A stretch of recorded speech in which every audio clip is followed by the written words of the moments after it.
Salut les 20 joueuses et 20 joueurs, bienvenue dans cette 20 jeux de vidéo, ici Swatch et aujourd'hui nous allons déguster DEI, Divide et Impera, diviser pour régner. C'est le dernier jeu de Tommaso Battista qui n'est pas n'importe quel auteur, il a déjà fait un autre jeu, c'est son second jeu, mais son premier n'est pas n'importe lequel puisqu'il s'agit de Barrage, 20 jeux de l'année 2020, donc très très bon, un auteur qui nous a prouvé qu'il savait faire de très bons jeux et je peux déjà vous le dire d'ores et déjà, Divide et Impera est excellent, il maintient sa forme, son rythme de très bons jeux, le Tommaso, ici il l'a fait tout seul ce jeu, il l'a pas fait avec Simone Luciani, le patron de Cranio Création. Donc ici, il l'a fait tout seul. C'est peut-être pour ça que le jeu est un peu moins complexe. Il est plus épuré, plus simple. D'ailleurs, nous le classifions dans la catégorie intermédiaire, pas expert comme Barrage, bien qu'il soit assez profond, assez riche, mais un peu plus simple dans ses choix. Et dans ses stratégies, c'est un jeu post-apocalyptique d'une durée annoncée de 75 minutes, de 2 à 4 joueurs. Franchement, vous pourrez boucler des parties en moins d'une heure, ça nous est déjà arrivé, donc c'est pas si long que ça. C'est un jeu post-apocalyptique, j'arriverai à le dire, mais basé sur des mécanismes d'Eurogames. Donc principalement 4 grandes mécaniques, une mécanique de majorité, une mécanique de deck building, une mécanique d'asymétrie avec des capacités qu'on va gagner, uniques et permanentes, et une mécanique d'objectifs communs. Et toutes ces mécaniques ensemble forment un chouette jeu que je vais vous expliquer en grande ligne. C'est une dégustation tout de suite. Voici donc le matériel pour un joueur. Le jeu se joue de 2 à 4 joueurs, mais inutile de vous en mettre plein la vue. Donc le plateau personnel du joueur. Vous avez le plateau central qui est beaucoup plus grand que ça. Ici, je n'ai mis que 4 tuiles. Vous avez la disposition des cartes à l'achat pour enrichir son deck et les objectifs de la partie qui sont mis là. Alors, je vous disais que le jeu se base sur 4 grandes mécaniques. La première, c'est la mécanique de majorité. Elle me fait d'ailleurs un petit peu penser à celle de route, parce que donc vous avez des unités sur le terrain, et quand vous vous déplacez sur un autre terrain, vous ne pouvez le faire que si le terrain d'arrivée, celui où vous arrivez, après votre déplacement, vous avez la majorité. Donc vous avez le plus d'unités que vos adversaires. Donc à ce moment-là, c'est la majorité relative. Vous pouvez faire ce mouvement. C'est la première grande règle de majorité. Vous ne pouvez vous déplacer vers un endroit que si après votre déplacement, vous avez la majorité à l'endroit où vous arrivez. La deuxième règle de majorité, c'est que ces différents endroits contiennent des ressources. Vous avez 2 types de ressources. Vous avez les triangles qui sont de l'énergie et des batteries pour les ronds. Les batteries sont un peu moins valables, sont plus faciles à acquérir que les triangles et d'énergie. Donc pour prendre une ressource là où on se trouve, même chose, on doit avoir la majorité. Si on n'a pas la majorité, on ne peut pas prendre une ressource. Donc ça, ce sont les 2 grandes règles de majorité. Évidemment, ça va créer pas mal d'interactions entre les joueurs, où on va aller prendre une majorité pour pouvoir prendre des ressources, puis on va perdre les majorités parce que les autres vont vouloir prendre le reste des ressources, etc. Il y a aussi le contrôle de ces avant-postes qui est important. Donc quand on a la majorité, on contrôle les avant-postes et on prend les petits cubes qu'on va placer en face de ces trois types d'avant-postes. Donc vous voyez, chaque joueur a un avant-poste bleu, rouge et vert. Dès qu'un joueur, si à la fin de son deuxième tour, il contrôle deux avant-postes, eh bien il a le droit de retourner son avant-poste et ça lui donne une capacité spéciale permanente jusqu'à la fin de la partie et qui peut être très variable en lui donnant par exemple ici des actions, mouvements supplémentaires quand il réalise certaines actions, etc. Vous allez pouvoir gagner plus de ressources, vous allez pouvoir gagner plus facilement des majorités, être égalité avec des gens pour gagner des majorités, etc. Donc des capacités très intéressantes que vous gagnez quand vous contrôlez plusieurs avant-postes du même type. Donc ça, c'est les trois grands jeux de majorité, les déplacements, la récolte de ressources et le contrôle des avant-postes essentiels, en sachant que vous allez devoir vous déplacer aussi sur, je ne sais, ça se voit certainement pas très très bien, mais c'est en 3D, donc vous allez devoir monter sur les toits, mais pour cela, c'est pas comme ça, comme je le montre, ce n'est pas possible, il faut un ascenseur, donc là vous en avez un pour monter ou descendre du toit, vous pouvez évidemment également en construire, donc si vous construisez un ascenseur, vous allez pouvoir monter. Et sur les toits, je vous dis, les ressources sont plus intéressantes. En général, ce sont des ressources d'énergie qui sont plus intéressantes, qui sont disponibles sur les toits. Donc voilà, voilà pour la règle de majorité, le mécanisme de majorité du jeu. Le mécanisme de deck building, en fait, chaque joueur a un paquet de cartes actions. Chaque joueur a un paquet de cartes actions différents et le jeu se joue en 4 tours. À chaque tour est divisé en 3 phases. La première phase, le joueur va jouer 2 cartes. Chaque joueur à son tour va jouer 2 cartes actions et va réaliser les actions de ces 2 cartes. Et puis chaque joueur le fait. Puis quand revient son tour, il va jouer 2 nouvelles cartes actions et il va réaliser les actions de ces 2 cartes. Et le dernier tour, il va pouvoir jouer également 2 cartes actions et réaliser les actions de ces 2 cartes. J'y reviens après. Donc c'est comme ça que ça fonctionne et le jeu se joue en 4 tours. Donc une fois que vous avez joué vos 6 actions, on termine le tour, on reprend ses cartes en main et on est reparti pour un nouveau tour. On fait 6 actions, on joue 6 cartes actions, mais vous voyez que les cartes actions ont des symboles, c'est une action, chaque symbole est une action. Donc, c'est comme ça que fonctionne le jeu. Et les cartes actions, chaque joueur dispose de ses propres cartes actions et de son propre leader. Donc, son propre leader a une capacité spéciale.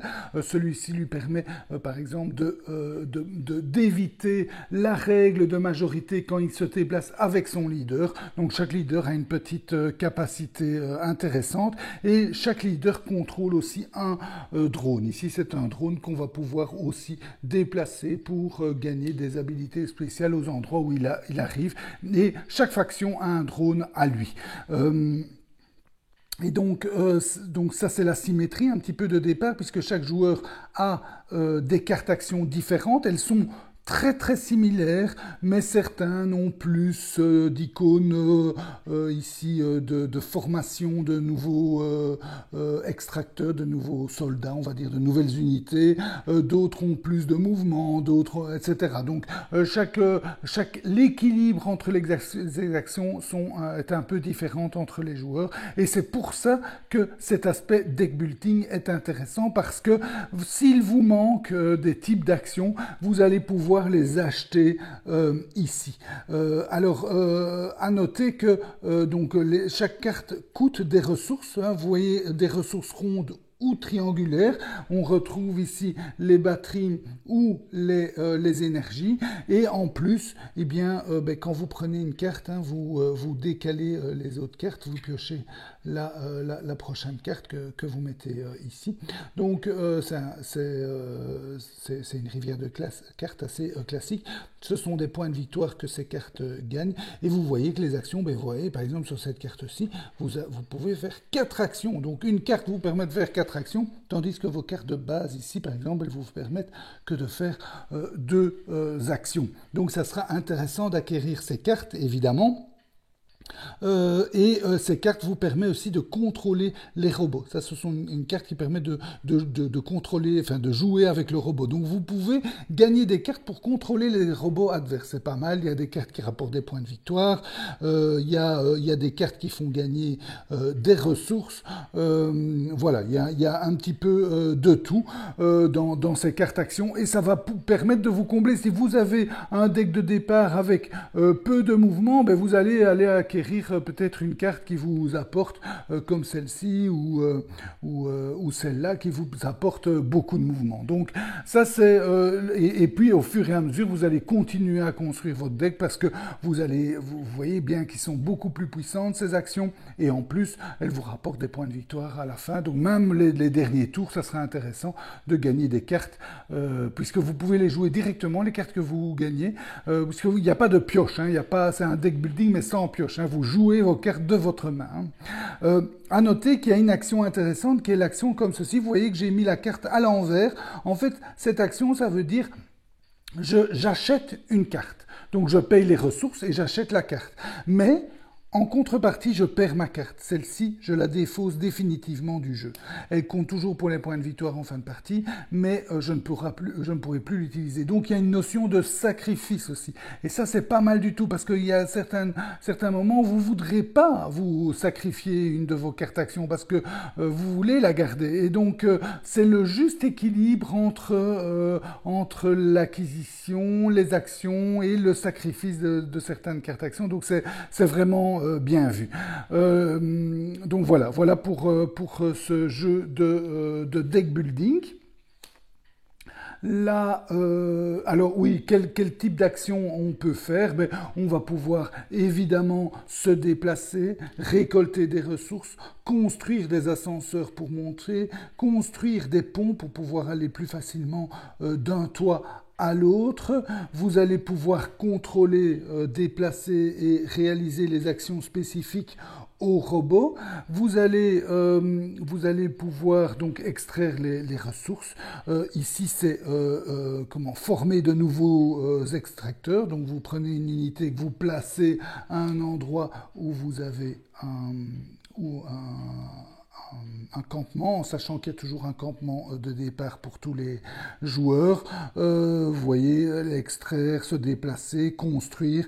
Donc ce sont vraiment ce type d'actions que vous pouvez faire avec les cartes. Dernière mécanique, donc je vous rappelle les 4 mécaniques de ce jeu. La première, c'est la majorité, pour vous déplacer, pour récolter des ressources et prendre le contrôle des avant-postes. Les avant-postes sont intéressants pour les capacités spéciales que vous gagnez, mais aussi pour les cartes que vous allez acquérir. Parce que par exemple, vous voyez, ici, ce symbole-là, ça veut dire que vous devez contrôler 2 avant-postes bleus pour pouvoir acquérir cette carte-là. Donc, avoir des avant-postes rouges, verts, avoir des avant-postes vous permet d'acquérir, d'avoir un choix plus étendu de cartes. Donc, premier mécanisme, majorité pour les avant-postes, pour le déplacement et la récolte de ressources. Deuxième mécanisme, deck building, vous allez gagner des cartes actions pour faire des actions de plus en plus puissantes et pour gagner des points de victoire à la fin. Troisième mécanique, une asymétrie, l'asymétrie de départ avec un deck de départ différent, un personnage de départ qui donne une petite capacité permanente, des capacités permanentes qu'on va gagner grâce aux avant-postes qu'on contrôle, et évidemment une asymétrie grâce aux nouvelles cartes qu'on va acquérir. Donc de l'asymétrie, majorité, asymétrie, deck building, et la dernière chose, c'est les objectifs communs. Donc chaque joueur dispose de, je vais vous montrer, de 4 jetons, comme ceci. Voilà.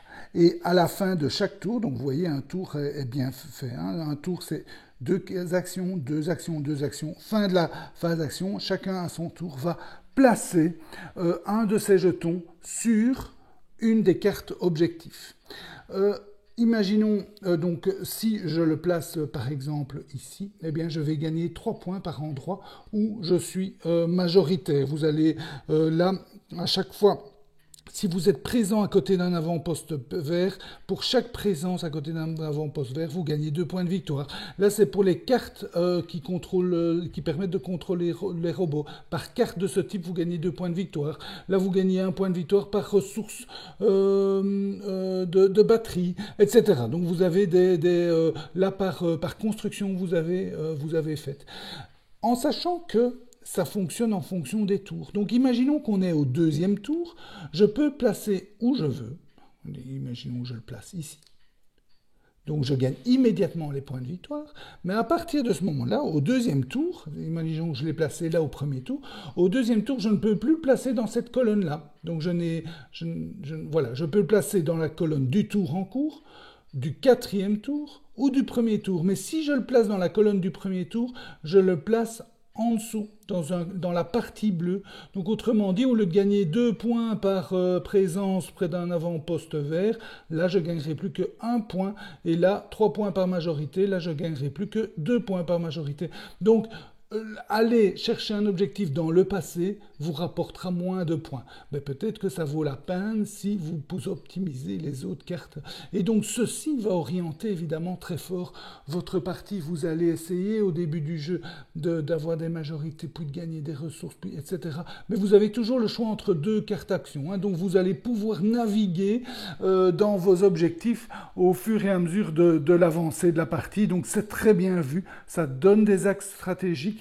Vous pouvez même un petit peu comme dans Newton vous faire certains films. Par exemple, vous voyez que 2 fois les postes avancés verts rapportent.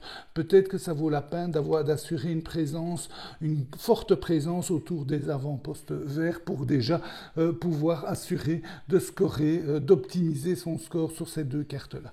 Donc voilà, donc pas mal d'axes stratégiques grâce à ces objectifs. Variabilité, puisqu'il y a 8 cartes objectifs qui ont été tirées en début de partie sur 12, donc, et évidemment l'ordre sera différent à chaque partie. Évidemment, la variabilité est assurée par les cartes deck building qui s'offrent à vous, par la configuration, par les interactions entre les joueurs, par les tuiles avant-poste qui vous donnent des capacités spéciales. Donc vraiment une belle variabilité des parties et des chouettes mécaniques qui s'emboîtent vraiment à merveille voilà. Dans le jeu. C'était la dégustation de Divide et Impera, donc un jeu, peut-être un petit mot sur le matériel super sympa. Bon, c'est un petit peu dommage que les ressources soient comme ça en carton, mais c'est la seule chose. Le reste est très chouette. Les petits meeples, vous voyez, ils sont toujours très très jolis. Les plateaux sont en double layer, donc sympa aussi, même si ça gondole légèrement, mais à mon avis, ça se corrige. Les cartes sont de très bonne augure. Le plateau est en 3D, donc ça c'est sympa, mais il faut le construire vous-même. Donc c'est un petit peu Ikea. Vous allez pendant 1 heure ou 2 coller des autocollants pour coller tous les étages de chaque plateau. Bien faire attention évidemment de les mettre sur les bonnes, de mettre les tuiles sur les grandes tuiles correspondantes, donc vous allez bien vérifier les nombres, coller vos petits autocollants, les coller, etc.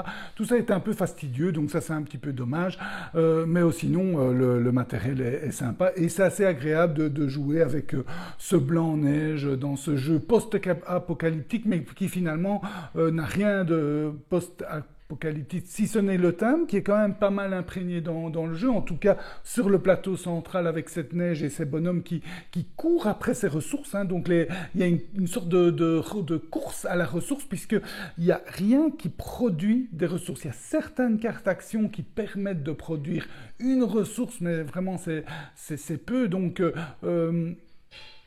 il y a très peu de production, donc c'est une course à la ressource. Vous allez courir dans ce Londres post-apocalyptique pour aller chercher les ressources tant qu'il y en a. Et après moi les mouches. Donc vous allez donc c'est une sorte de course à la ressource. Donc ça c'est pas mal parce qu'il y a que ce qu'il y a de disponible. Hein. On va pas s'amuser à les produire. Donc c'est bien vu cette mécanique là. Et il n'y a pas de combat non plus. Hein. Vous avez vu, je vous ai pas expliqué compliqué, ni jet dé ou quoi que ce soit.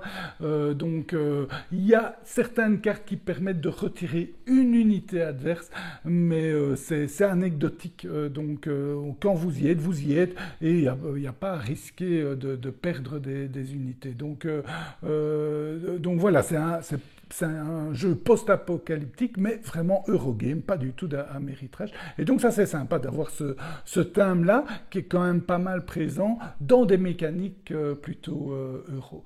Le jeu peut être frustrant, parce que c'est un jeu qui est basé sur la majorité quand vous déplacez, quand vous récoltez, quand vous avez ces avant-postes, et l'ordre du tour est évidemment important, et donc il est tout à fait possible qu'un joueur gagne des majorités, puis les perdre avec les joueurs qui viennent après lui, et ça peut frustrer de toujours se battre pour ces majorités et de toujours les perdre. Mais le jeu est quand même bien fait, vous n'êtes jamais bloqué. Donc même si on peut être frustré parce que moi je veux absolument cette région parce qu'elle me donne ceci, cela, et je veux absolument, mais je l'aurai jamais parce que les autres ne veulent pas me la laisser, ok, je peux faire autre chose. Je peux profiter de mes capacités spéciales pour aller récolter un peu plus de ressources, pour aller chercher plus de cartes. Donc il y a d'autres choses à faire, et si vous perdez absolument une majorité que vous voulez, eh bien ne vous obstinez pas et réorientez-vous le plus tôt possible pour optimiser tous vos mouvements. Le reste du jeu, c'est vraiment très chouette, c'est assez épuré, donc c'est simple, hein, je vous ai dit, 4 mécaniques, pas plus, du deck building, on va principalement aller se déplacer, récolter, construire pour faciliter ces déplacements, du choix quand même varié, pas de hasard, il n'y a pas de pioche de cartes, il y a du hasard dans les cartes disponibles, mais c'est pour tout le monde, et dans les objectifs, bien optimiser ces objectifs, donc vraiment un jeu rafraîchissant et qu'on a bien apprécié chez nous. Voilà, j'espère que cette dégustation vous a goûté. Je vous souhaite de bien vous amuser et à bientôt.